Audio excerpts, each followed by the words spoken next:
my name is Luna and I'm here to break down everything that happened in episode 1 of Critical Role's new mini-series, Wildemount Wildlings.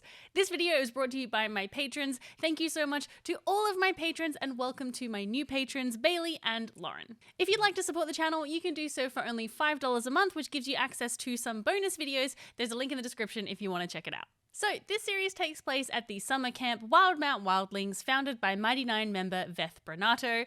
Perhaps not the most responsible person to lead a group of children. Each of you can take one weapon out of the armory and do whatever you want with it. Wild out on 3, 2, 1, wild out! We follow 4 teenage campers, dubbed the Quitters Quartet, who have been relegated to the Oops, Let's Go Again cabin for failing to earn any merit badges, and they are tasked with earning a badge by the end of the day or they will be kicked out of the camp forever. The oldest of the group at 16 is Kai, played by Alex Lee, a wood elf rogue who seems to actually be quite good at rogue stuff but is basically uninterested in doing the activities he's supposed to be doing at camp. You know, he just doesn't seem the slightest bit concerned about the group's predicament. Looks like, had a bit of a tough childhood. No, it was amazing. You were an orphan that you were raised by a gang of bandits? Oh, yes. That part. Yeah, I mean, that's one. Is that, am I revealing? I'm not trying to put you on blast. Multiple arrests. Well, yeah, multiple it's arrests. for petty theft. Of a bad boy. Yeah, Oh, you could say that. Kai is friends, or perhaps a bad influence on, Padmond Pondhop, a bullywug wizard played by Brennan Lee Mulligan. He comes from a comfortable family that has servants, and his parents sent him to the camp while they are on vacation. I was operating under the apprehension that this was an adventure-themed summer camp for children interested in adventure conceptually. And the sort of physical requirements are not what I'm interested in. I sort of thought this would be for enthusiasts of adventuring. Sure. When I tell you, I relate to that sentiment so hard. Like the amount of times I've gotten really interested in an activity of some kind and then just spent hours and hours researching it and watching videos on it and just like getting really invested in it only to do the thing and be like, oh, actually, I don't like this. I don't like doing it. I just like thinking and talking about it.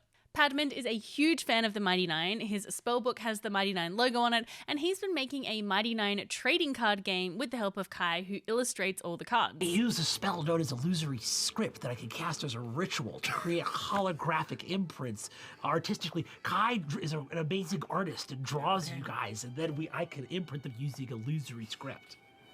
Do you have an example? We'll get to that later. Also in the Olga cabin is Skull Crusher Bloodforge, or as she would prefer to be known, Sky, played by Sam Riegel. Sky is a halfling from a barbarian family that stretches back generations. However, despite possessing the muscles of a barbarian, Sky doesn't like violence and wants to be a wizard.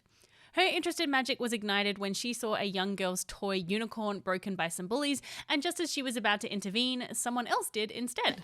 This man came out of nowhere. At first I thought he was a vagrant. He was real dirty, and he had this long reddish brown hair and this scruffy beard. And he comes up to this little girl and wipes her tear and picks up this little unicorn. And then he starts to do the most incredible thing. I see this energy and colors swirling around this unicorn, and I think to myself, I should hang back for a second, and he's gonna fix this girl's unicorn. Well, no, I couldn't have been more wrong. This orb of energy around it grows and grows and grows until, honest to God, before my eyes stands a full-grown unicorn. Now, it's never mentioned again, but I feel that this has to be Caleb Widowgast. That is Liam's character from Campaign 2. And in the beginning of Campaign 2, he was very scruffy, and he basically fits that description perfectly. Whether or not he would have been able to magic a full unicorn into being at that stage in his magical career is somewhat suspect. However, I don't really care because it's just a cute as heck story. Hey, notice I said heck. I don't think heck counts as a swear word, right? And this girl looked it in the eye. Sorry, there's no swearing here.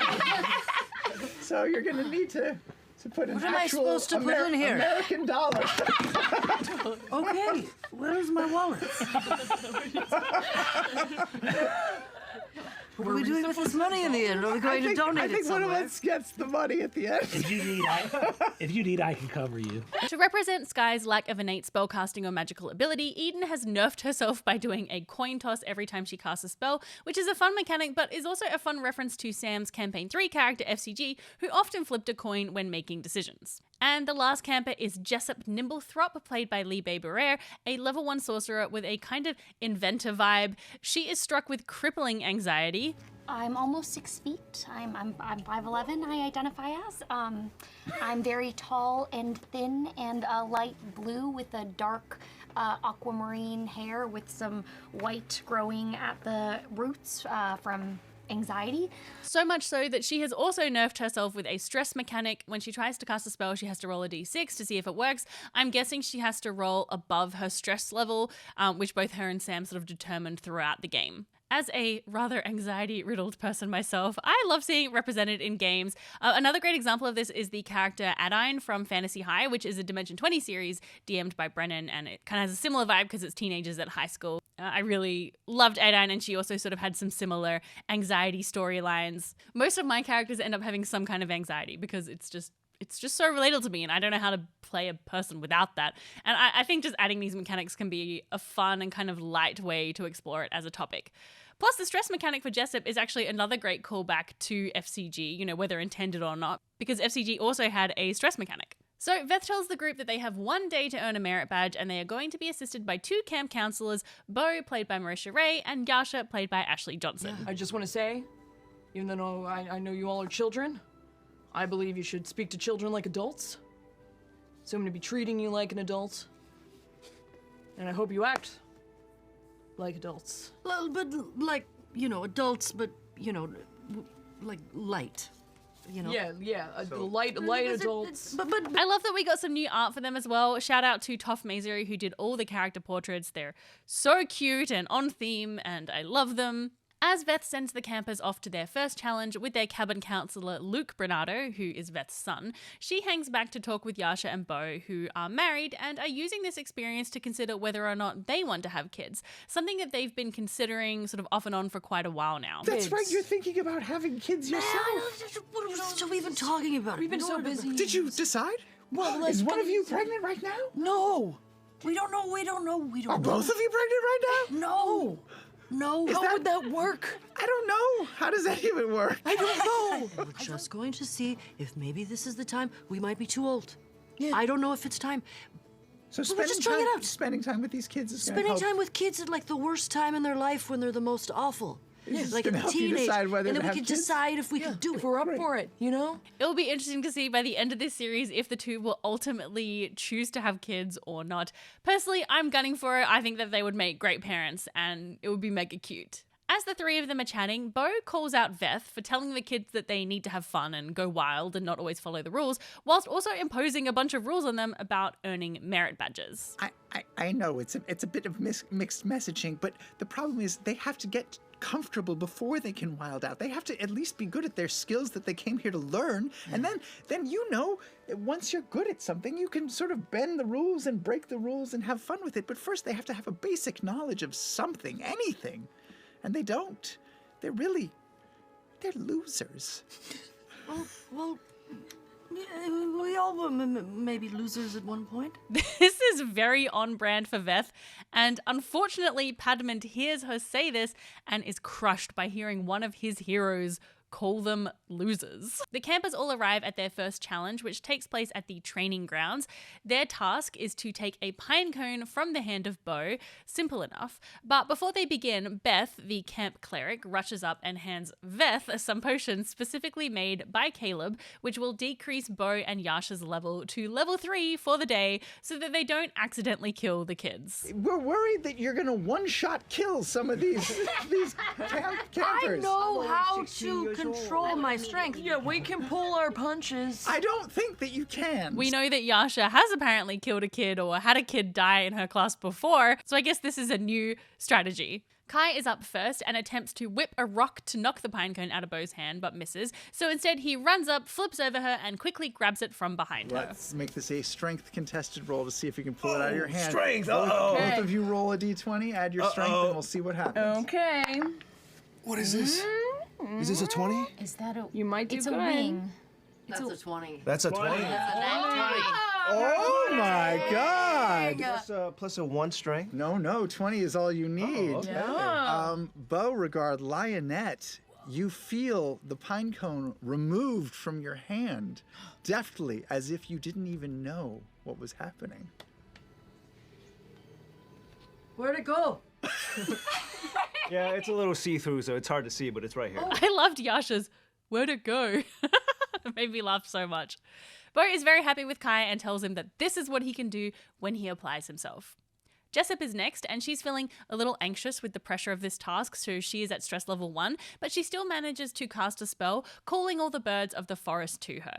They fly to Bo, knocking the pine cone out of her hand, and Jessup runs for it. However, Bo, with her monk ability Step of the Wind, is much quicker and gets there first. Jessup has one more attempt, so she tries to cast Charm Person on Bo, but this time she fails her stress roll and suffers a random magical effect. Oh no! I guess I have to shout when I speak now. Unfortunately, Jessup does not get the pine cone and fails this challenge. Bo then passes the pine cone to Yasha, and it's Sky's turn to grab it. She too casts a spell, and with a successful coin flip, it works, and she casts a minor illusion. To make a cute creature appear next to Yasha. It's gonna be Oh my goodness. it's gonna be so cute, and it makes a little what is this sound, and it's got these cute little teeth and whiskers. It looks so soft. I think she's gonna want to touch it. Amazing. Unfortunately, Yasha, despite having a famously low wisdom, sees through the illusion, so instead Sky takes some gum off her shoe that she stepped on earlier, ew, that's disgusting, and runs by, sticking it to the pine cone and successfully grabbing it. Padmond is the last to try, and he approaches the task as someone who appreciates the concept of adventure. He borrows Kai's pine cone and holding it begins to cast a spell. By the 9 secret algaes of the great pond of shadows. By the lily pad of the north wind, whose rippling leaf cascades over. And I'm going to start to ritual cast Identify. How long does that take? 10 minutes. This is going great. I love You're it. casting Identify. I want to see if the pine cone has any properties that may give some information as to how to best the challenge. I thought you were just going to It does come from a very unusual tree that has translucent leaves, but it is simply a pine cone and nothing more. And what was the exact wording of the challenge that I had to get? I had to just get specifically the pine cone from Yasha's hand. Yes. Very well. Ha! We've arrived at a dead end in our research. There you go. Reaching this impasse, Padman begins ritual spellcasting again, calling forth a familiar, a frog with human teeth, which is a big ol' nope from me, who is called Archibald. I'm not technically alive. I know, I created you. You're not even real. Wow. This is like You're my the best friend. craziest day of my life. It's the first day of your life. There couldn't be a crazier one. Wow. 20 minutes have passed at this point, but that doesn't stop Padmond, who begins another ritual casting of Unseen Servant, and Brennan admits that Padmond has never used a spell slot before because he is too worried that he might need it for something later on. So with 30 minutes of spellcasting done, Padmond approaches Yasha and casts Gust to try and push the pine cone off of her hand. It doesn't work, so instead he challenges her to an arm wrestle for it. Yasha agrees, and at first glance you'd think that Yasha would easily beat this little frog boy, but it turns out that Padmond has a strength score of 21, which I did not see coming. Plus, he has poison skin, which poisons Yasha, giving her disadvantage on her checks. At this stage, I have no idea why Padman has such a high strength score. I'm guessing it might be from a magic item, perhaps it's like a family heirloom or something, since he sort of comes from a rich family. But I don't know, if you have any theories or insight, please let me know in the comments. As the two arm wrestle, Padman's unseen servant grabs the pine cone, and thus Padman completes the challenge. Luke begins to congratulate them all, but Jessup, who is the only one who failed, is feeling pretty down on herself. Sky tries to cheer her up and says that she should have done their Zorbo chant, a chant that they came up with together. We came up with this chant. Should we do it? It was, yeah. It was Zorbo's one, Zorbo's all. Let's all do the Zorbo call. And it really calmed me down for some reason. For anyone confused, a Zorbo is a D&D creature that looks like this. It is honestly pretty funny looking. The flavor text says that it's similar to a koala, but I think koalas are a bit cuter than this thing. Yasha then introduces the next challenge. All right, we're gonna do a little game of strength. Okay, this is many people like to call this game tug of war, which I'm not really sure why it's called that, because war is violent and bloody and brutal. Where I'm from, if you lost, you would be stoned to death. But anyway, today we will call it the pull of peace. This was a very funny moment, but it also hints at Yasha's pretty horrible past. Like, it's true, her tribe was very violent and cruel, and if you feel like having your heart broken by Yasha's backstory, I really recommend getting the Yasha 9 Mighty 9 Origins comic. It's beautiful, and it's tragic. Learning from the previous challenge, Luke imposes a time limit of 30 seconds for this challenge, and we go into initiative as the 4 campers try to pull the rope from Yasha and Bo to their side of the bridge. There is a fair amount of back and forthing, with Sky trying to cast grease on Bo and Yasha's side of the rope, but failing, so casting it on her own side. Padman trying to work with his familiar Archibald, who is going through some stuff. Life is great. It'll go on for a while, won't it? You have to relax. You are brand new. Existential crises. I just feel like this is fleeting somehow, and I want to cherish every moment, you know? Does a thing have to last forever to be beautiful? I mean, I'd like it to last for more than a day. Well, it's not promised. Jessup using Mage Hand to try and tickle Yasha, but being unable to get through her rock-hard ab muscles. And Kai concocting a clever plan whereby he puts on 2 mustaches, uses his whip to swing under the bridge, gets stuck down there, and then ultimately pretends to hurt himself to catch Bo and Yasha off guard. Oh! Oh! Oh! Help! Help! I think I broke something. Help me. Okay, I guess roll a deception check. Yeah, that's pretty good. That's pretty good. That's pretty good. It's a pretty good idea. Okay, hold on. 12, deception, where is it? Plus 6, that is 18. And then Oh, natural 1. Oh, it's a 2, and I have a -1 to insight, so 1. you both got ones. Oh, shit! it's really bad. It's really bad. You've never, both of you have never felt this before. You guys, you need to come down here right now, both of you, But please. this is maternal instincts. As Bo and Yasha abandon the rope to go and help Kai, Jessup is able to drag it to their side of the bridge, and the campers are victorious. They're all feeling pretty good, except for Padman, who is still feeling despondent about Veth calling them all losers, and the others try and cheer him up.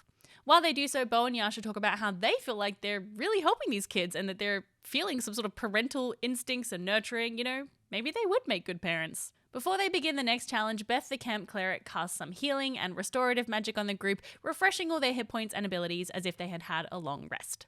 Luke seems to have a bit of a crush on Beth, but unfortunately it seems to be one-sided. Luke says goodbye to her. You look amazing today, Beth. Oh, yes, thank you, Luke. You're a wonderful friend. The last challenge of the day is hide and seek. Yasha will hide and they have to find her before curfew. If successful, they will get a merit badge. They all begin to count to 669 and Yasha heads off to find a hiding spot. As she does, she walks past a cabin where Yeza, Veth's husband, is concocting some potions. It's supposed to be a inebriation potion which removes the effect of drunkenness. Yeza is making it for Veth, who has a bit of an alcohol problem. She has improved a lot since the beginning of Campaign 2, but clearly it's still a bit of an issue for her. Unfortunately, though, the potion currently has the opposite effect, and as Yasha breathes in some of the fumes, she becomes drunk, giving her disadvantage on everything from now on. Back with the kids, they have finished counting and decide to split up to look for Yasha. Bo climbs to the top of the curfew tower so she can keep an eye on the kids as they search, and she meets the curfew creature Mishi, a huge blue and purple creature of some kind with glowing eyes, floppy ears, and a long feathery tail. And she is weird. She's very disconcerting. Do you eat children? No. What do you do what happens if they're past curfew? What happens? Oh, if they are out past curfew, they get punished. Oh. Lordy. Okay. But no one's ever out past curfew. I can see why. On the ground, Jessup and Sky team up, and Jessup uses a spell scroll to cast Fly on the two of them, and as they fly around looking for Yasha, they easily spot her as she is very badly hiding behind some boxes and barrels next to the supplies building. They then begin to fly over to her. Meanwhile, Kai convinces Padman that they should look in the admin building, clearly with an ulterior motive to rifle through things. The door and the windows are locked, so Kai grabs Archibald and throws him through the window, smashing the glass and killing Archibald. You know what? Maybe life isn't meant to go on forever. Maybe Padman was right. It was fleeting and short, but I got to experience love, fear, confusion. A lot of confusion. I got to see fights. I got to witness love and motherhood. I think it was worth it.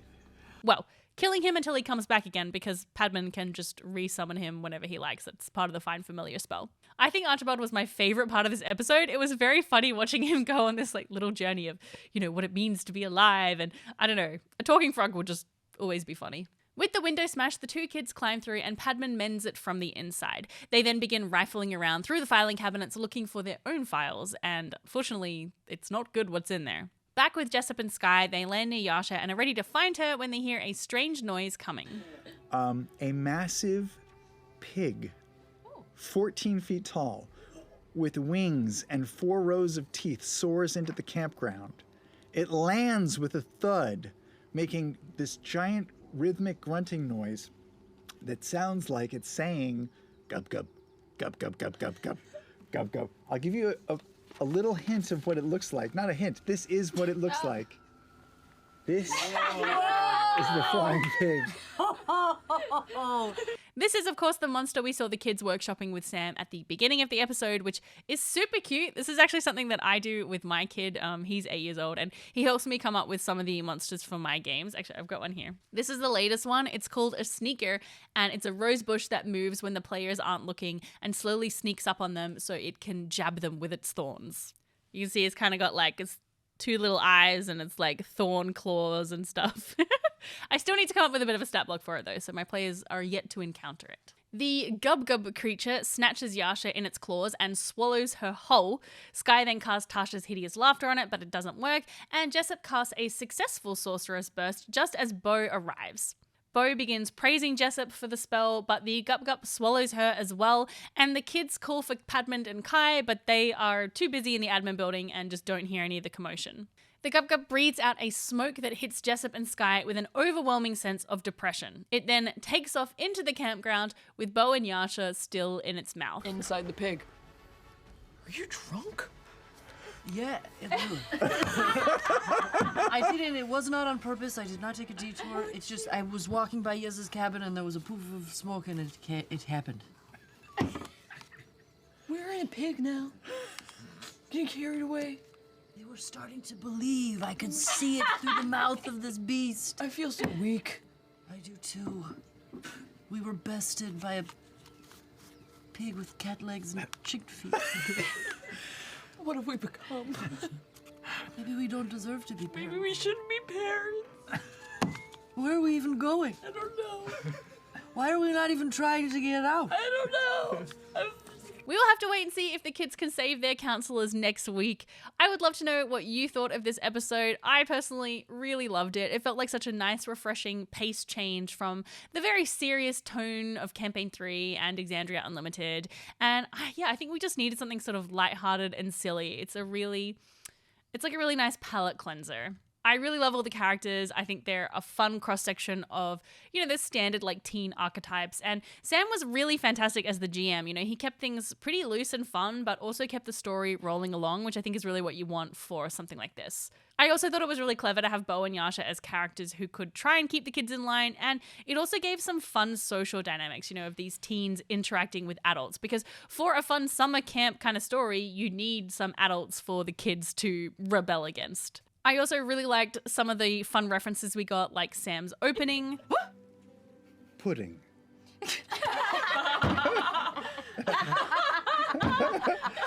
Yes! This is a reference to a cross-campaigns joke that's been going on for quite a while now. Fire. Water. Earth. Light. Hope. Pudding.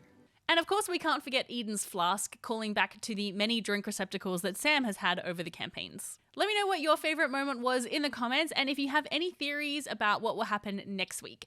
If you'd like to learn some of the background and campaign 2 connections of the Wildemount Wildlings camp, you might enjoy this video right here.